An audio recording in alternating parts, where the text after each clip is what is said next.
Okay, this is the center. I've done a random oval of French knots. So great way to practice your French knots. And now I've pinned it to the center of the mat, this oval shape that I did pad with some of the beige wool because this is quite thin.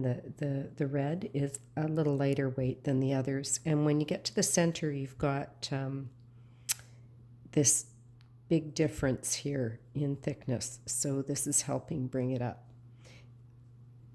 to a nice even thickness. And so I've pinned it all around, and I'm going to blanket stitch. I hope you can see this.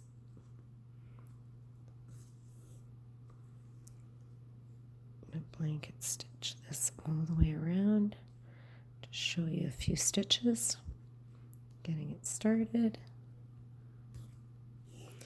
And this is how you finish the mat at the center of one of these tongue rugs or petal mats. It's also called a shoe heel, this tongue shape. Pen wipers, different names. In the old days, they actually used them for pen wipers. They'd make a book of them and wipe their fountain pens with them, kind of like a needle book of pen wipers. All right, so do check my blog for tips and tricks, and I'm on Instagram and Facebook, of course, and YouTube.